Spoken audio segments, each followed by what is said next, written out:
welcome to that stage the publicly educated comedian, David Quirk.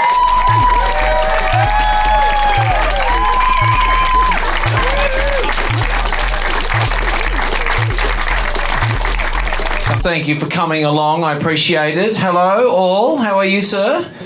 Good answer. I'm good. Thank you for asking. Good. This is nice. Being a Comedy Republic, it might be a little too nice, to be honest. As history shows, doing this show, I've always done it upstairs at questionable pubs. And to give you an example of the places I've done the show in the past, I told a friend I was doing it at this pub not far from here when I started the show, and he told me a story that he was waiting in line years before this on a Saturday night. That's on him. Terrible place. And he said he witnessed near the back of the line, he could see to the front, and he saw a woman at the front of the line jerking the bouncer off, in his words, to climax. So she got in, and that's what we call a harmonious relationship, isn't it? Yes, so this is different, we'll see. The problem with this, though, obviously for me, is that the show thrived in those environments. So we'll just have to play this by ear tonight, won't we? So thank you.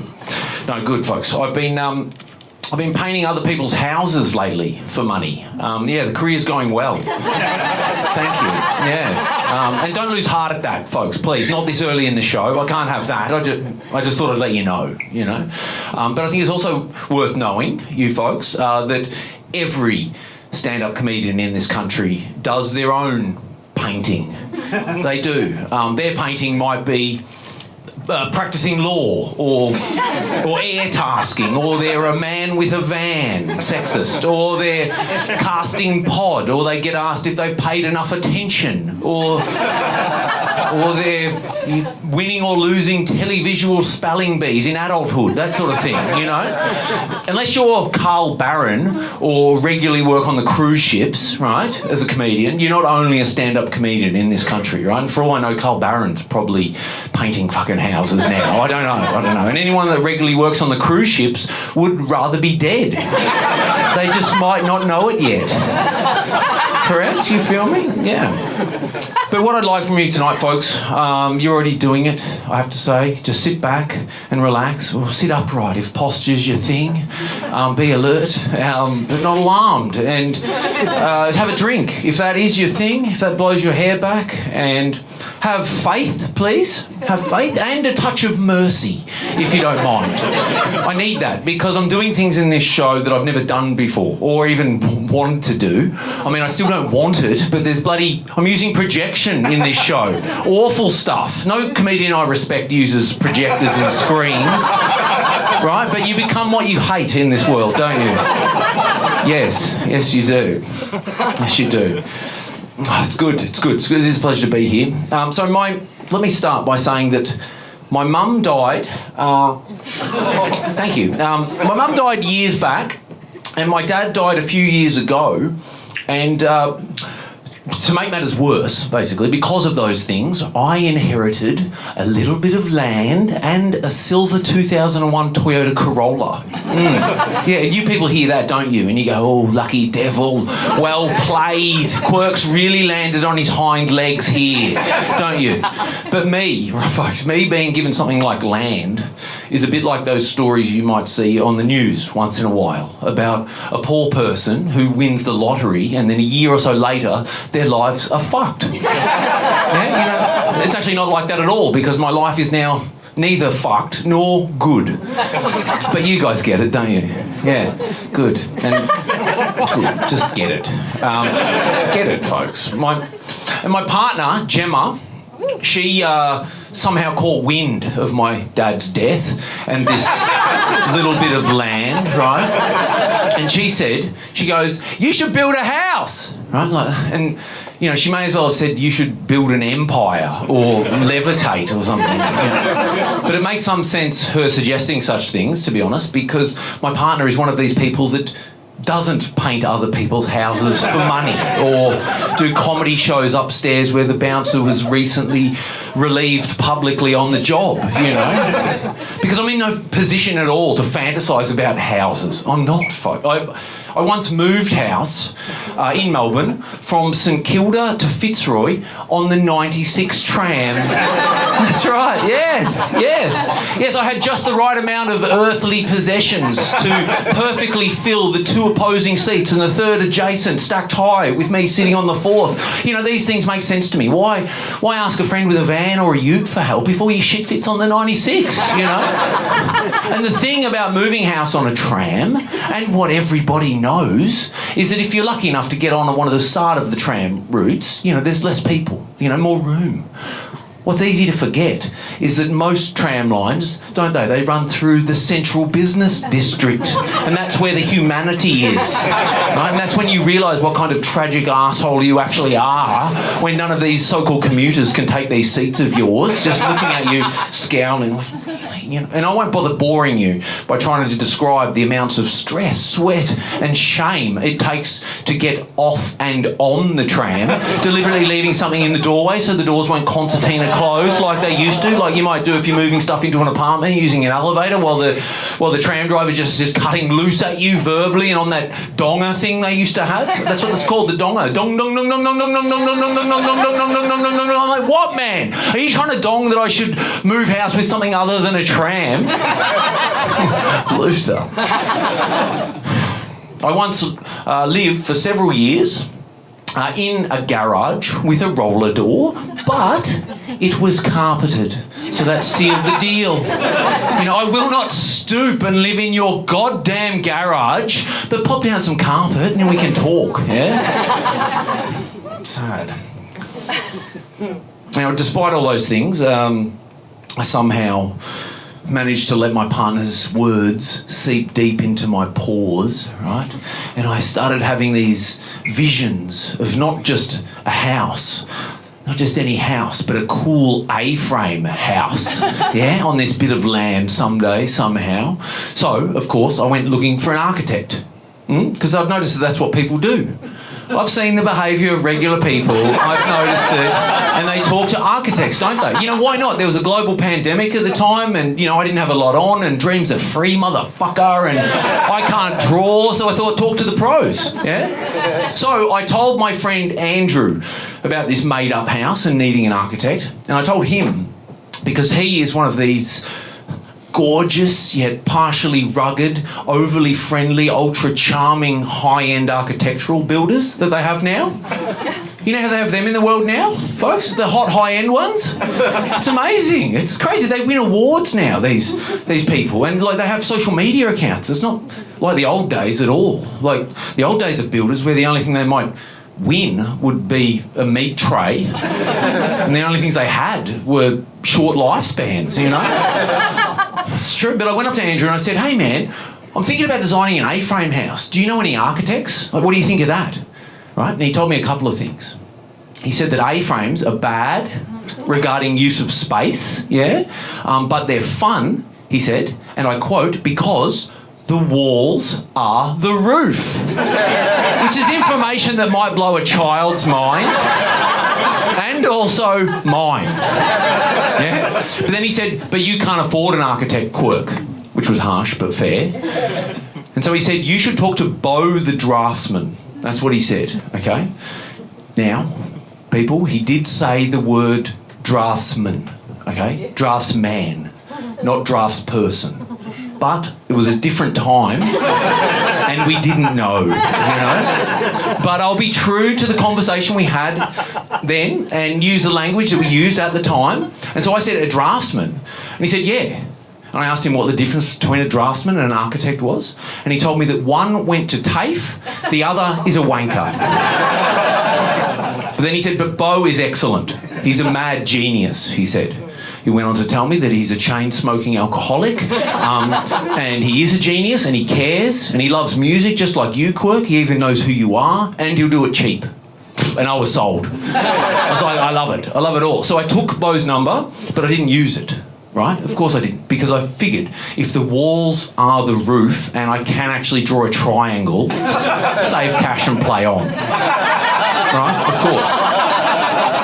Of course. I think I've always loved A-frames. I'll just touch that. I've always loved them in some sort of quiet way, I think, because there's a bunch of them where I grew up in the high country, Victoria. There's a few of them scattered around, and my parents would always point them out for some reason. There's the A-frame, my mum would say, from the front seat on our way to church. Yeah, there it is, Mum, where it was last Sunday morning. As a matter of fact, the church that I was forced to sit in every Sunday morning for years was an A-frame. Yeah, Our Lady of the Snows, not bad. Fuck the church, but God bless an A-frame. Yeah. Anyway, I've basically figured I don't need anyone for help with a design that you can make with praying hands separating the palms. Now, nonetheless, despite not having no intention of talking to this particular Beau, that afternoon I received this text message. Hi Dave Quirk, I'm your mate Andy's mate the draftsman. My name is Beau.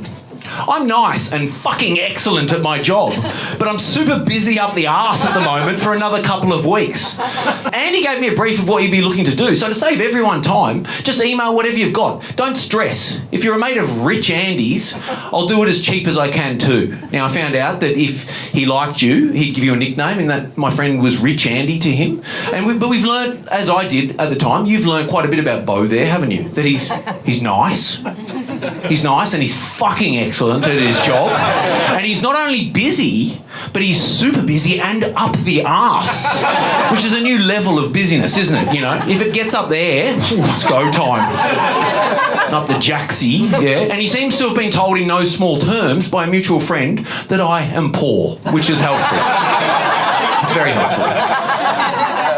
So I replied to Beau. I said, thanks, Beau. Lovely to meet you, I guess. Thanks for getting in touch. I appreciate it all. I'll send you my ideas. And I specifically said in that first message to him, I said that I'd make it as easy as possible for him, this whole process, because I respect and know that he is super busy up the arse.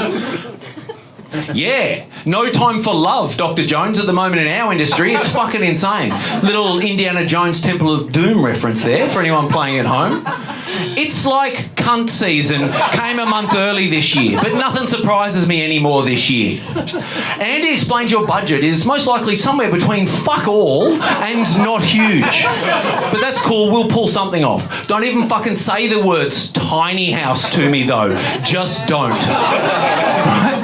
That's all true, by the way. Now, folks, I don't mind tiny houses. I quite like them. I don't mind them at all. But he had me, obviously, at... Whoa, cunt season. Of course. Do you know, I wish more professional dialogue, correspondence would use good language like that. You know what I mean? Cunt season is like, do you know how rare and brilliant you have to be to start a professional working dialogue with that sort of stuff? It's amazing. Was he flirting with me, this man? I've been in a long-term relationship for a long term. And this kind of chat was getting me all hot and bothered, was he always this wild, filthy, irreverent and humorous, or was he just trying to impress me because he knows I'm a comedian? I wondered. I asked Andrew, I said, is he always this wild, filthy, irreverent and humorous, or what? What's the deal? And he said, no, he's not, but unless he likes you. He likes you, so swoon. So I finally put Beau's number in my phone. I saved him in there as Bojack Draftsman, just for a bit of fun, that's true. So I sent an email to Beau after that, telling him what I quite like is an A-frame house, right? And I knew, even this early on, as early as this is all the stuff that I saw at the time, I could just tell that a person with these sensibilities, let's call them, would either detest an A-frame or take delight in one, right? I just knew. I knew there'd be no in-between with this person. And I was right. Uh-oh! The moons must have aligned, you sick fuck, for us to meet. A-frames! Have you been hiding in my fucking brain, Dave Quirk the comedian? A-frames! Admit it, you have, haven't you? I swear to you, with almighty Vishnu as my fucking witness, about 2 months ago. No shit, I had a dream about an A-frame house from completely out of the blue. I haven't thought of one for over 20 years. And it must have been a Saturday morning dream because I had the time to sketch it as an idea just for shits and giggles and stuck it to my garage wall. Check it out. So there it is. This is the image she sent me. You can see up in the top right-hand corner, there is a Carlton Draft magnet, I think. So he might actually be an alcoholic. That's good to see. And I noticed I've looked quite hard at this. If you look... I've had a lot of time to look at this. This text here, he's got tricky handwriting, but it says, as far as I can tell, walls through that pathway is the most excellent thought you've had. How's that for confidence? Not bad, right? It's good stuff. He goes on. This A-frame, though, hasn't been too far from my mind since, especially because I walk past my sketch 10 times a day. The original idea was supposed to be 2 basic A-frame shapes with an interconnecting box as a split-level semi-first floor area. I got carried away in my hand sketch and drew 3 A-frames, but I've since decided that sucks dick. These were text messages, by the way, folks. I'm not joking. At the moment, it's a very expensive little box. Fuck you was my dream, and apparently my brain has expensive dream tastes. But I'll see what I can do. This was all in the first half an hour, folks, okay? So if you're ready to rumble, and in a week or so from now, I'll show you something that makes you shit your pants with love. What's that look like? When you eat food that's been made with love, but just out the other end? I don't know. Overall, my fee for the freak design and construction drawings alone is $3,400 in total. Andy'll tell you that's insanely cheap, but I've still got to eat, you know. I'm only doing this so cheap because I get to design in real life a house from a dream I had. I like that I was getting the dream discount, to be honest. I hope you get it in your life sometimes. Now, if you hate the design I offer you, and I mean truly, truly fucking hate it with a passion, that's still all good. We can part ways amicably and never speak of this weird fucking relationship again. No hard feelings. I was like, you started it, man. Fuck. But holy fuck, Dave, what's going to happen if you love it? I've never been in this situation before. I get to bring a house from a dream I had into the real world. That's some fucking crazy, hilarious shit in anyone's language. Yeah, particularly English, I think. Now, I barely had $3,400, right? But I figured I'd work that out. And I remember the only thing I wrote back to all that, they were text messages, was this. And I can remember it. I was overwhelmed. I love that you dreamed of this, man.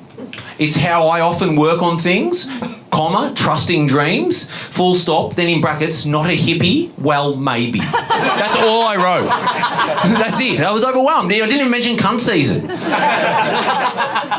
Trying to recreate a fucking house from a dream you had isn't normal. I thought it was standard practice. But it's going to be so much fun as a designer. And to be honest, I really want to do the house in the dream justice. So I'm going to put in the same type of stairs as the ones in the dream. The same types of cabinetry that I can remember, etc. Same layout, if it can even be done. I was like, fuck yes, cabinetry from a wild man's dreams. Yes, please. Stairs from the film The Labyrinth or something. Let's do it. Cabinetry you can't get from IKEA, you know what I mean? Do you shop at IKEA, sir? Not often. Not often, but you have done? Have done. Do you like it? No.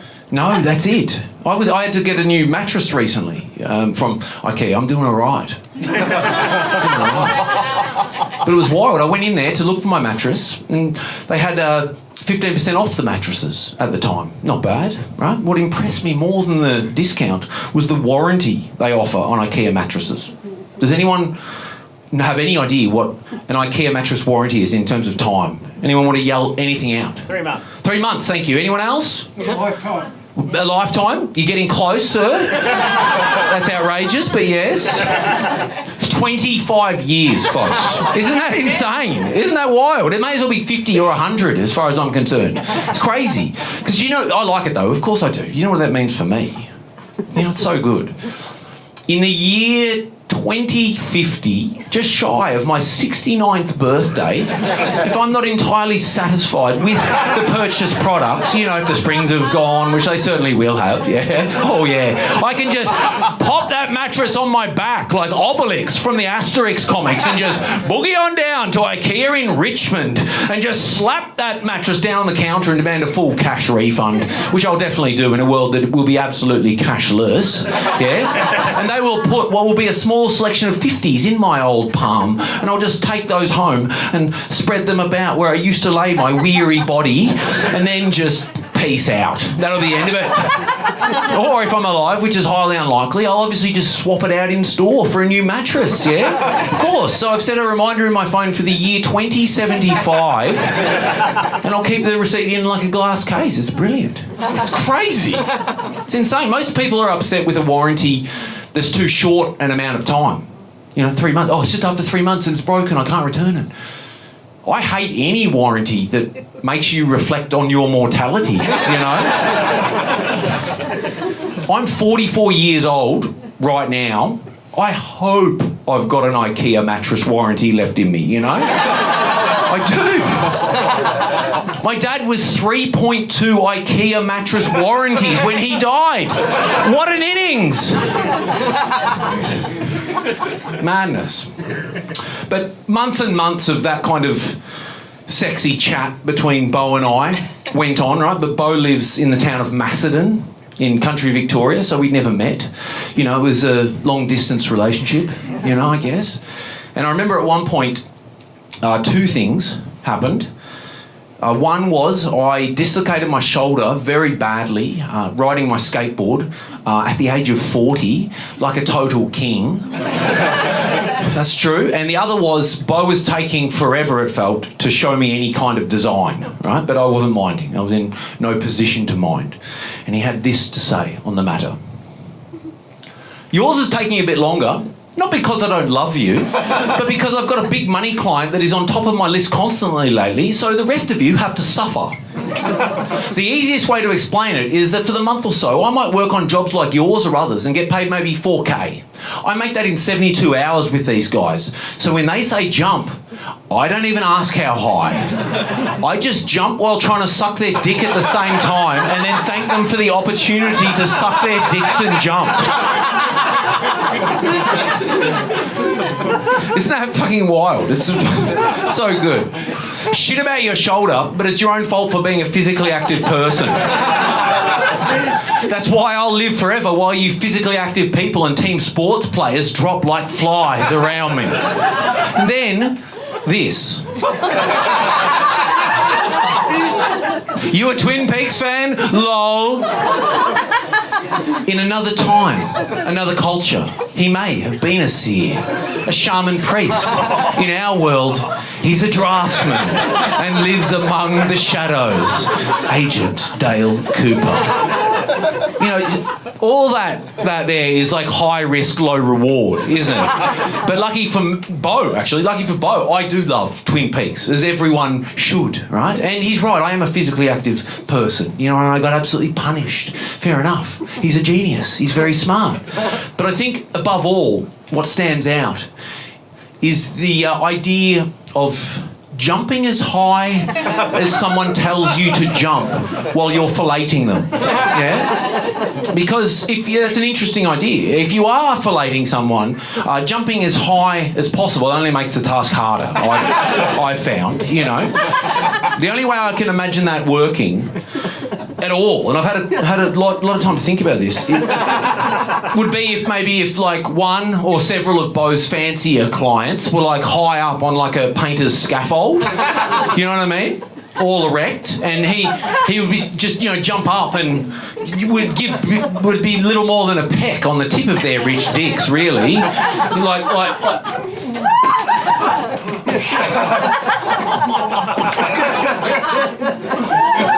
Or maybe it could be more like push-ups, pull-ups, sorry, like...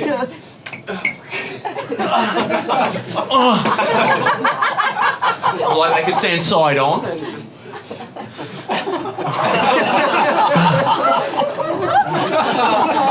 There's cameras here filming that.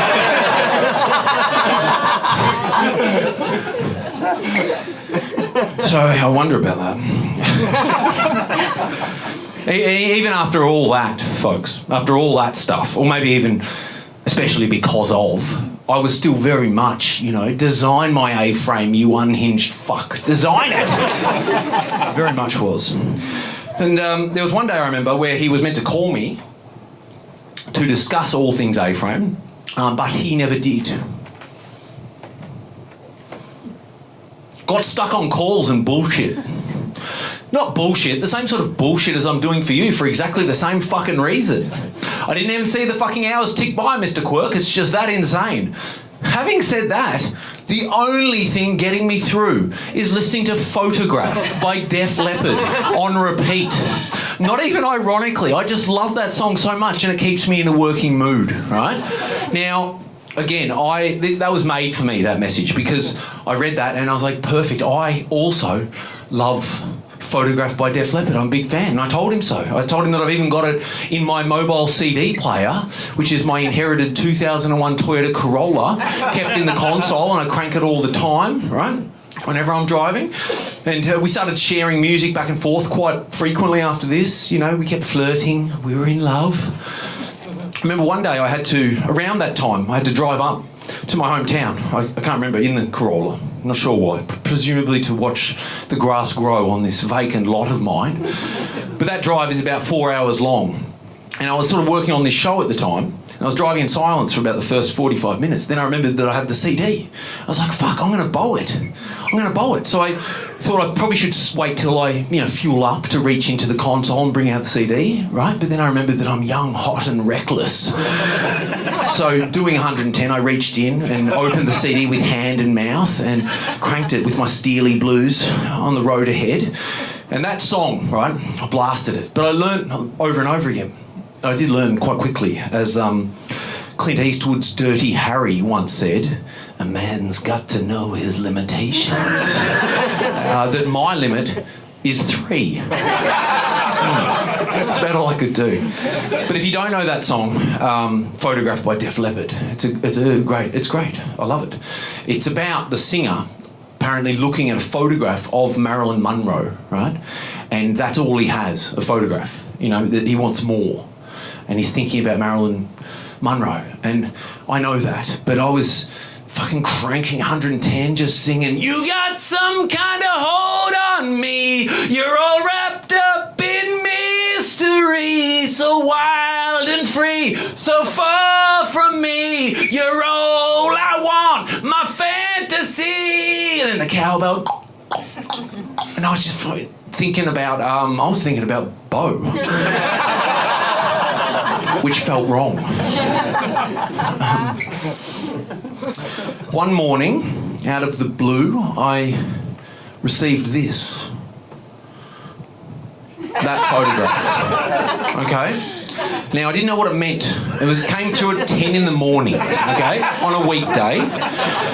But after a moment, I realised what I'd forgotten to do. I'd forgotten to put in my calendar our first meeting. He was coming into the city, right, to show myself and Gemma all the designs, basically. And he wanted to meet at what he called his favourite city drinking hole, the Charles Dickens Tavern. Okay, and if that's not funny to you, just know that it's no one's favourite drinking hole, okay? Charles Dickens himself would be rolling in the grave. But I saw that and freaked out, and I thought, oh shit, I'll call Gemma. She works full-time in an office, but I thought maybe she can take a quick break because she needs to be there. She's the pro.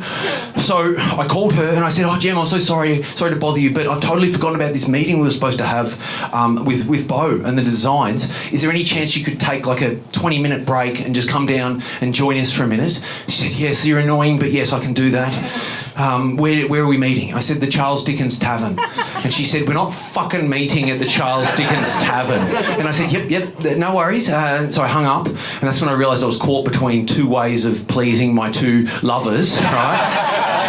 And so I called Beau immediately, and I said, oh, Beau, man, I'm sorry, I forgot to put this meeting in the diary. Please forgive me. I know you're down at the tavern, but is there any chance, because Gemma's got to take a quick break from work, is there any chance we can meet? Maybe it's somewhere else that sells, coffee and beer. Like, would that be okay? And he said, yeah, doesn't she feel like a drink? I said, no, she's dying for a drink, a couple of shots to take the edge off, for sure.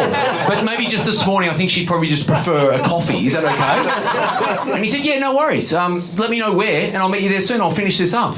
And so I did. I hung up from him, and I thought, well, I could think of maybe two cafes that I knew a little bit that I think they sell alcohol. And I learned, this is at 10:15 on a Tuesday. I found out quite quickly, the first place more or less hung up on me, right? And And that's when I realised that the question to a cafe in the AM of do you serve alcohol is made worse and compounded with the follow-up question of how early do you start serving it, right? But I found a place and Gemma was there and Beau was there and I walked in and sort of muttered something to the staff about, oh, sorry, that was me that called about the booze. It's just that I'm here with my draftsman, you understand. And he looked like a man who'd lived, you know. He had a beaming, brilliant, cheeky smile with fucked teeth, and he smelled of cigarette smoke, and laptops and cables abounded.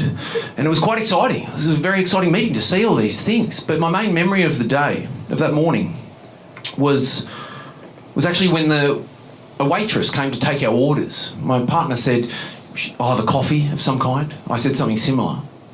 And Beau just said, 2 Peronis, thanks. Right? And I said to Beau, dude, they're not closing. You know, it's not closing time. It's fine. And he said, no, 2 Peronis, please. And he just sat there and drank 2 Peronis while we each had a coffee, you know. And I just sat there in light awe. Not because I wanted 2 Peronis at 10:15 a.m. But I know that we are all free to do that, aren't we? But there's something that stops us, and perhaps rightly so, right? But Beau just sat there at 10:15 on a Tuesday at a business meeting and drank 2 Peronis without a care in the world. An easy thing to call it would be alcoholism, which it certainly was, but there was something far better about it to me. It was literally one of the most natural things I've ever seen.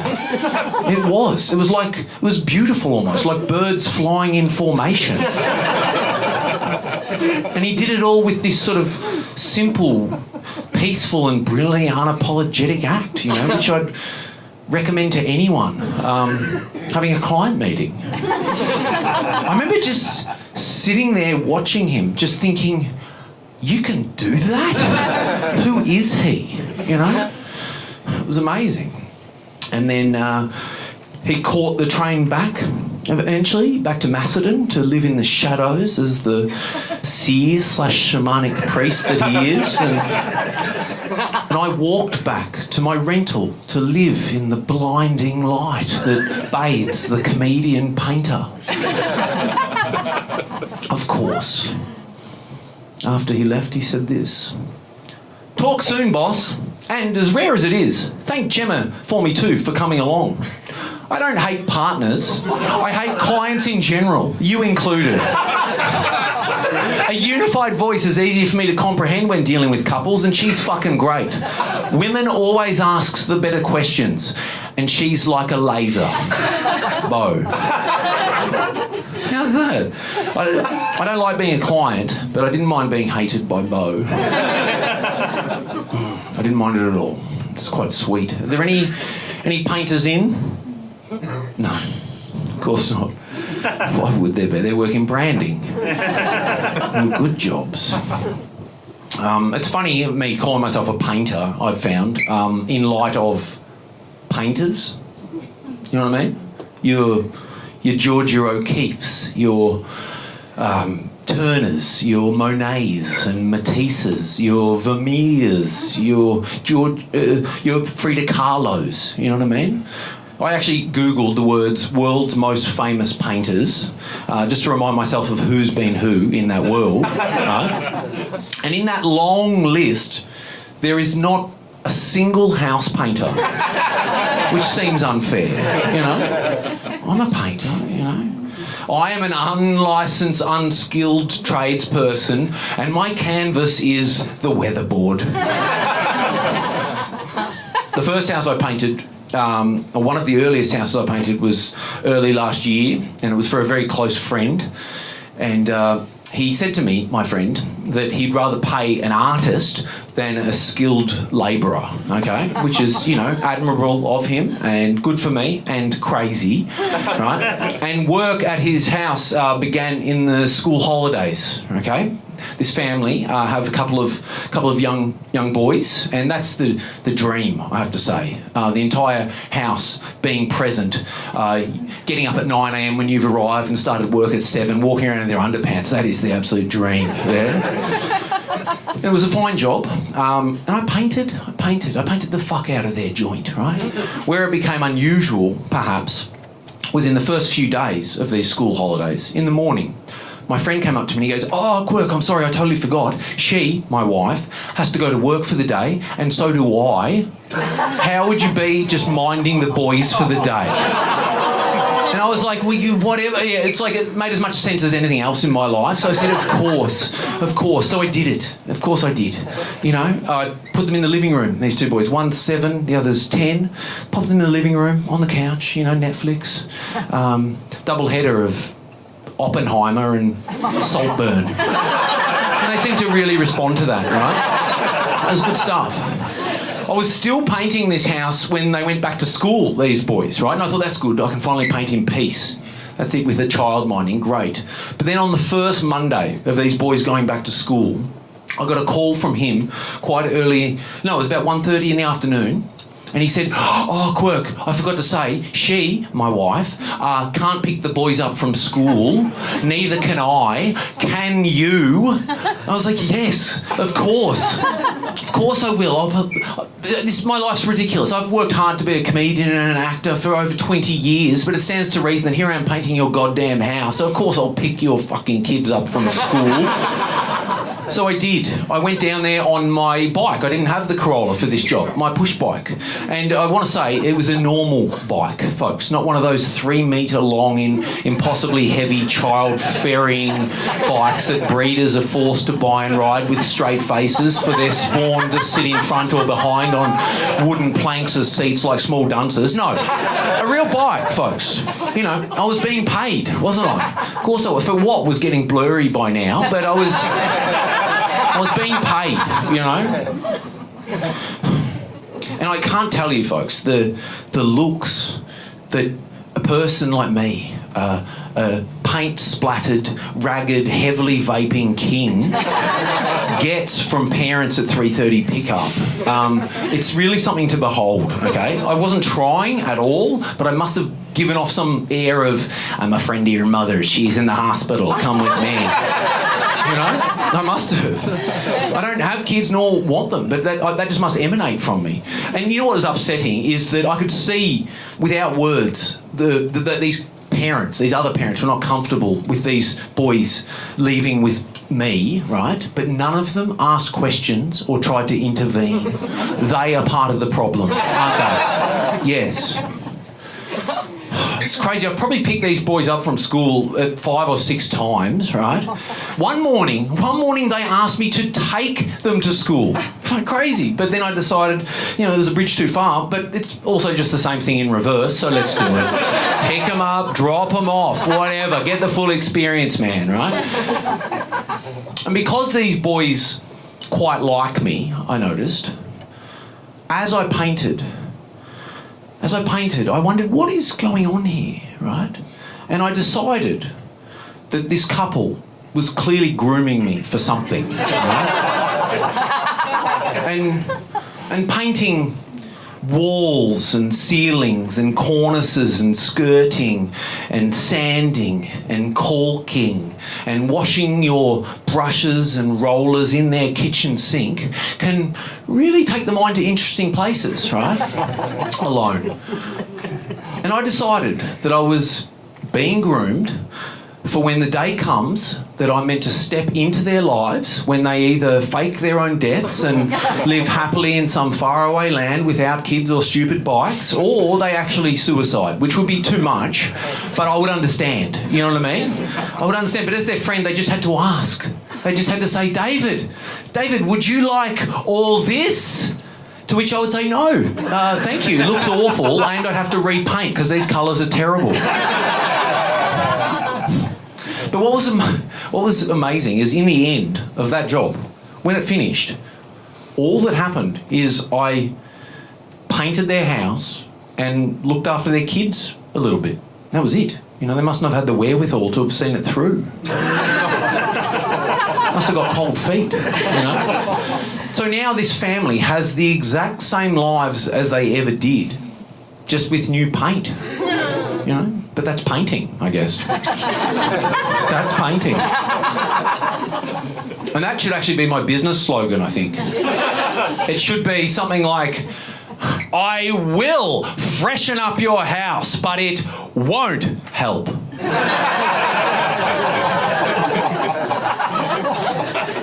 Yeah, that's painting. I remember one point I quizzed Beau on... I asked him what it might cost. He's told me that the designs will cost this, you know, minimal amount.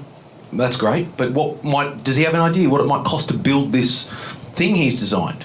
And I also asked him what Rich Andy had said about the difference between draftsmen and architects. I was curious to know what he thought about that. And he had this to say on the matter. There's a nuanced but significant difference between what I do and what an architect does. But I think 98% of architects are cocksuckers. Though I've got fuck all idea how much it will actually cost to build this cunt. In my defence, I cannot fucking stand architects because they have fucking zero knowledge on how much shit costs to build, and it's a fucking scam nonsense fucking racket that they have as their business model, but everyone just acts like it's okay because no one questions it because that's just the way it goes. Woo! You don't hear that on grand designs, do you? Far out.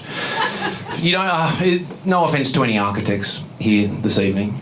Some, naturally, but you know, that's just Beau's opinion. You know, I can't speak to that, really. He's probably just jaded, I imagine.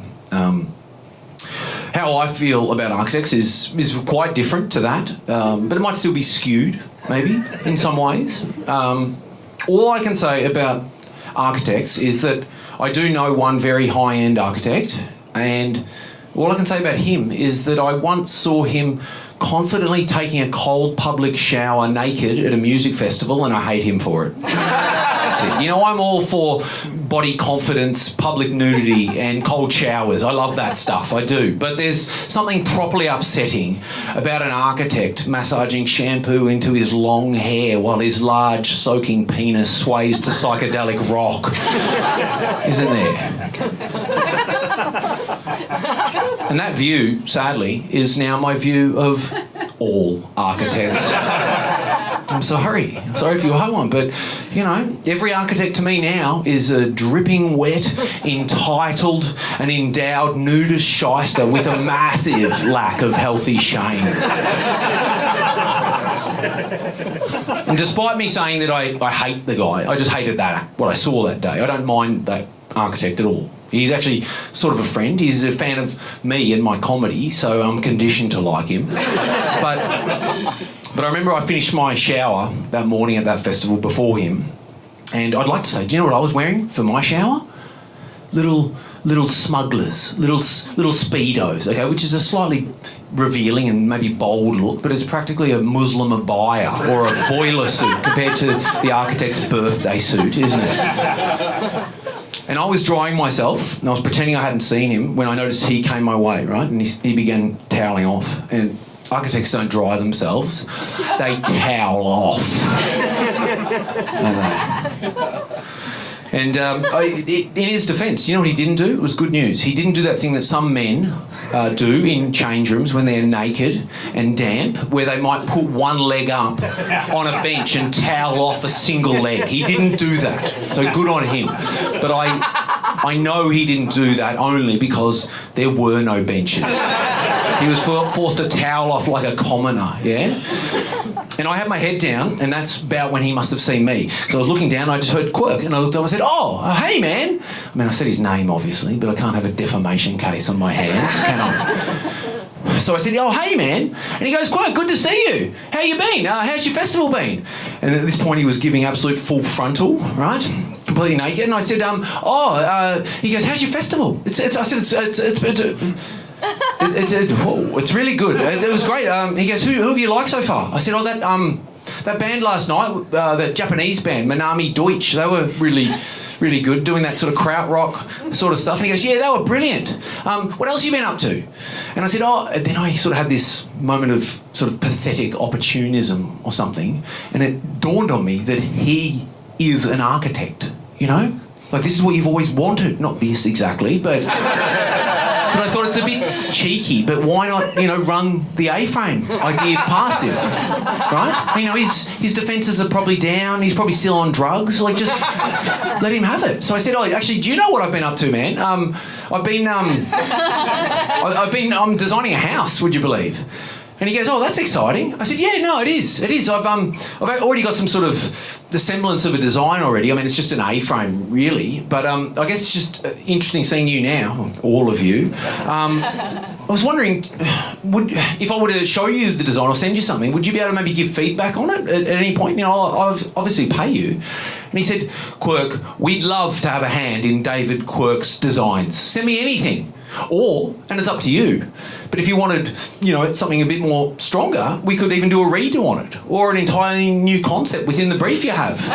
Just, let me know, have a think. And I said, oh man, well, that's incredible. I would love that, but it's probably financially is the only reason why I might have to say thanks, but no thanks to that. I appreciate it though. And he goes, Quirk, we do mates rates for you. I get it.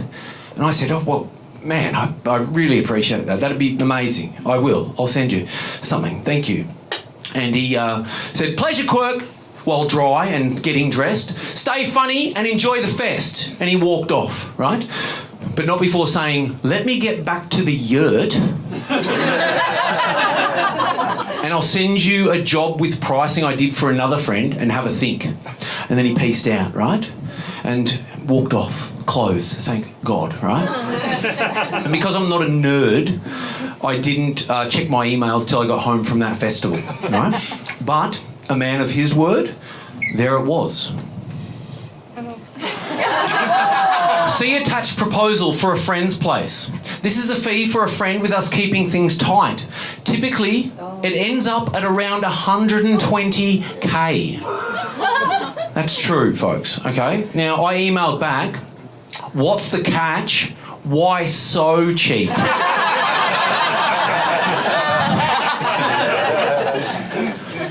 Anyway, seriously, I haven't seen that architect since we showered together that day. But I do kind of hope that he overdosed on something later that night and died naked in his yurt.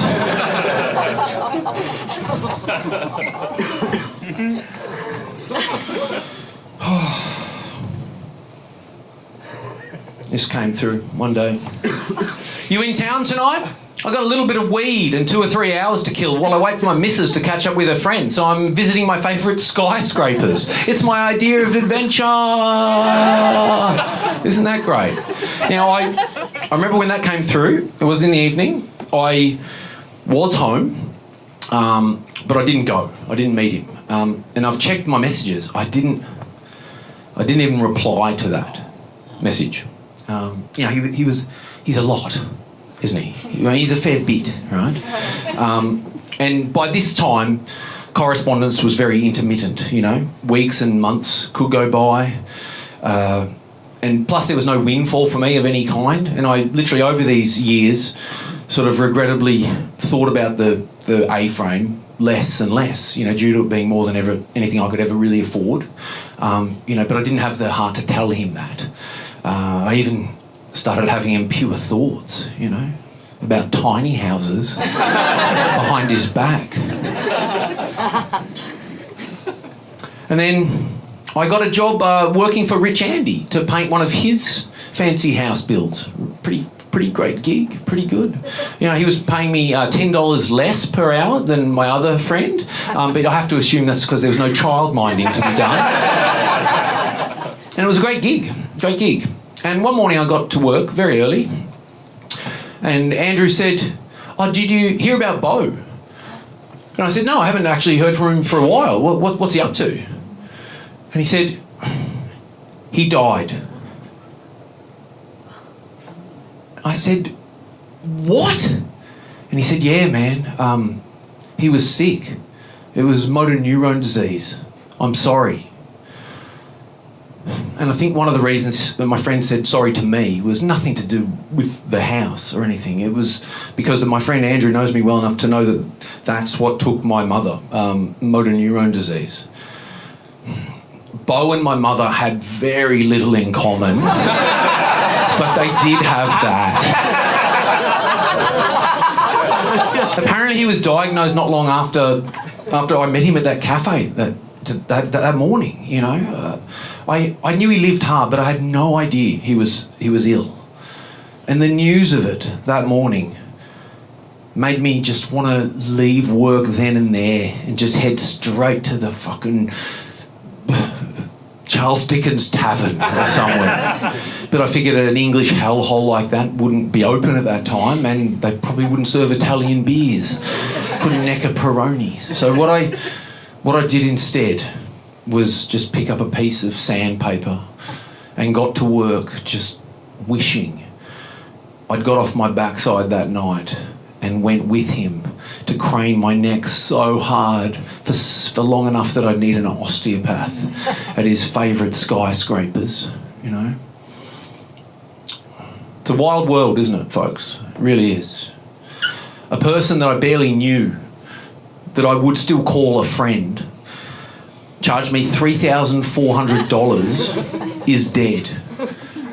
And a person that charged their friend $120,000 is alive and walks among us naked and damp at music festivals.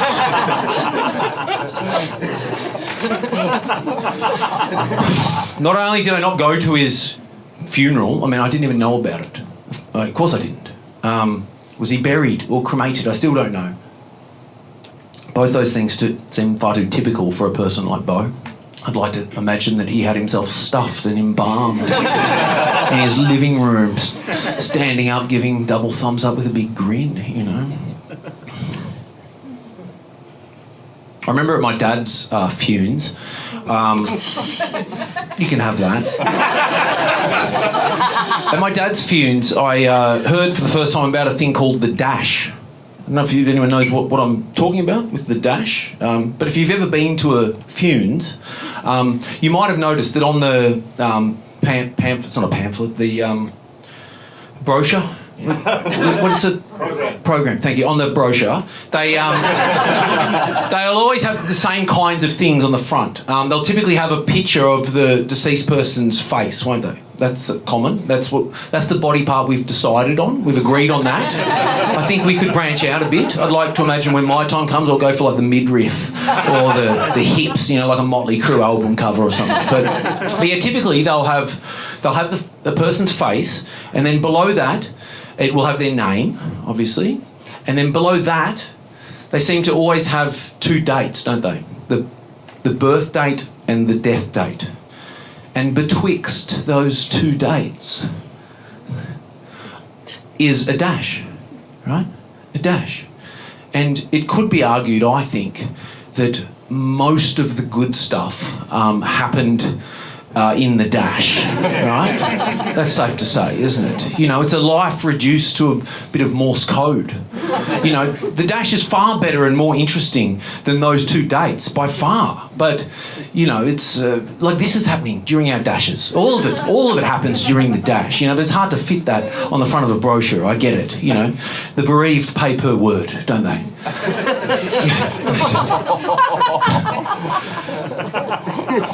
You know what's crazy? You know what's crazy, folks, is that I wouldn't have made this show at all if he was still alive, which makes no sense, does it? No sense at all. But I've realised that for me, when someone or something beautiful dies or ends, I tend to look again and harder and love that thing even more. Not sure why that is. You know, for example, I was already a pretty big Prince fan, the musician. Loved him. But when he died, I became an ultra fan. You know, and what's that about? You know, it was all there while he was alive, while Beau was alive. Alice Cooper has a song called I Love the Dead, right? And it's a good song. It's a great 70s rock song, you know. And I love the dead. Who doesn't? The dead are excellent. The dead are great. You know, some of my best friends are dead. But I can't love the dead more than the living, can I? I guess what I'm saying is that we need to remember to love the dash before the dash has done its dash. Don't you think?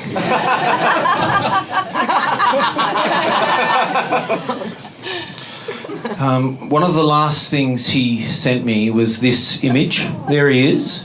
There's Beau. Maybe that's where I got the double thumbs up standing thing from, but that's Beau. But it was accompanied by this text. Hey, Sexpo85. What a great nickname. He only used it once. A good year by anyone's standards. There's a John C. Reilly line in a conversation with Conan O'Brien where people say he was born with a horseshoe up his arse. I've appropriated that line often lately about myself. Beau. Now that was Beau's way of saying that he felt lucky, okay? That he was born with a horseshoe up his arse. It works better as a metaphor than in practice, obviously. But Beau felt that he was lucky, and I read that, especially in hindsight, and I thought, when's the last time I heard from anyone that they considered themselves lucky? You know what I mean? Never. But it was all followed by this, because it was Halloween, just to take the edge off, obviously. Pretty good. I had to ask permission. I had to call his partner to ask permission, I guess is what it was, if she was okay with me making this show. And she said yes, that'd be fine. It'd be lovely even. And it was a beautiful conversation for me, at least. But she told me two things that she just volunteered. I did not ask. And they were the two last things that Beau ever said. And one was, let me have a beautiful cigarette and let's party. How good. Here's one of the renderings he did send me. That's it. Bit much. It's more than an A-frame, isn't it? You know? But Beau was interested in that sort of concrete, a little bit brutalist maybe. I let him go. I let him dream. I don't know who those people are at all. But what's interesting about this image to me? Yes, I only told Beau about my car once, my mobile CD player, when we talked about Def Leppard. Never sent him a photo or anything. But that is a 2001 Toyota Corolla, folks. It's amazing that he put that there. You know, not my dream car by any stretch, but the car that Beau must have felt that I deserved.